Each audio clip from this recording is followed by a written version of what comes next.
ఎన్నికల నాటి హామీ ఆ మంత్రిని వెంటాడుతోందా? గెలిచిన వెంటనే అమలు చేస్తానంటూ చెప్పిన మాటలు రెండేళ్లైనా నెరవేరకపోవడంతో ఇప్పుడు జనం గుర్తు చేస్తున్నారా? ఉమ్మడి కరీంనగర్ జిల్లాలో ఆ మంత్రిని వెంటాడుతున్న నాటి మాటేంటి? Let's watch the story. పొన్నంను వెంటాడుతున్న ఎన్నికల నాటి హామీ. జిల్లాల పునర్విభజనలో మూడుగా విడిపోయిన హుస్నాబాద్, కొంత సిద్దిపేటలో, మరికొంత హన్మకొండలో, మిగిలింది కరీంనగర్లో. తిరిగి కరీంనగర్ జిల్లాలో విలీనం చేస్తానంటూ పొన్నం వాగ్దానం. రెండేళ్లైనా ముందుకు సాగని హామీ. ఇదేందయ్యా అంటూ జనం ప్రశ్న. అంతర్గత రాజకీయాల వల్లే విలీనం చేయలేకపోతున్నారా? తెలంగాణ మంత్రి పొన్నం ప్రభాకర్ను ఎన్నికల నాటి హామీ వెంటాడుతోందట. మంత్రిగా ఉన్నప్పటికీ ఇచ్చిన హామీని ఇంకా నెరవేర్చకపోవటం ఏంటన్న ప్రశ్నలు ఆయన చుట్టూ వినిపిస్తున్నాయట. గతంలో ఉమ్మడి కరీంనగర్ జిల్లాలో భాగంగా ఉన్న హుస్నాబాద్ నియోజకవర్గం ఇప్పుడు మూడుగా చీలింది. కొంత సిద్దిపేట జిల్లాలో, మరికొంత హన్మకొండ జిల్లాలో, ఇక మిగిలింది కరీంనగర్ జిల్లాలో ఉండే. ఇలా హుస్నాబాద్ నియోజకవర్గం మొత్తం మూడు భాగాలుగా విడిపోయింది.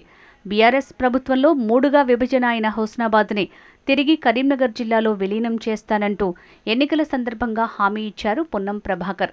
అయితే ఆయన గెలిచి రెండేళ్లైనా ఆ హామీ ముందుకు సాగకపోవడంతో ఆయన పట్ల తీవ్ర అసంతృప్తి గూడు కట్టుకుంటోందట. నిజానికి హుస్నాబాద్ వాసులకు కరీంనగర్ జిల్లాతో అనుబంధం ఎక్కువ. అందుకే జనం కూడా కరీంనగర్ జిల్లాలోనే ఉండాలనే అభిప్రాయంతో ఉన్నారట. ఈ నేపథ్యంలోనే ఎన్నికల సందర్భంగా పొన్నం హామీ ఇచ్చారు. ఇప్పుడు రాష్ట్ర మంత్రిగా ఉన్నారు. అయినా ఆ హామీ అమలు చేయలేకపోతున్నారట పొన్నం.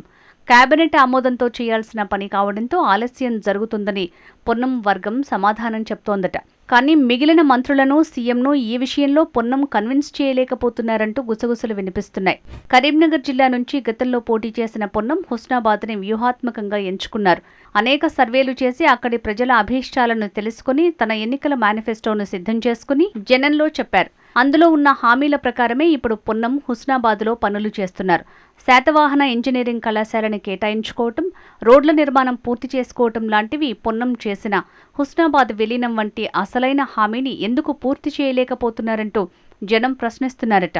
ఇలా హుస్నాబాద్లో ఎలాంటి కీలక కార్యక్రమాలు నిర్వహించినా జనం నుంచి కరీంనగర్లో విలీనం హామీ ఏమైందన్న ప్రశ్నలే పొన్నం చెవిలో పడుతున్నాయట.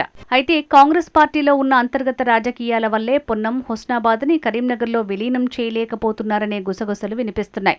దీంతో పొన్నం ఎంత ప్రయత్నం చేసినా హుస్నాబాద్ విలీనం విషయంలో ఒక్క అడుగు కూడా ముందుకు పడటం లేదట. ఈ విషయంలో మంత్రి పొన్నం కూడా తీవ్ర అసంతృప్తితో ఉన్నారట.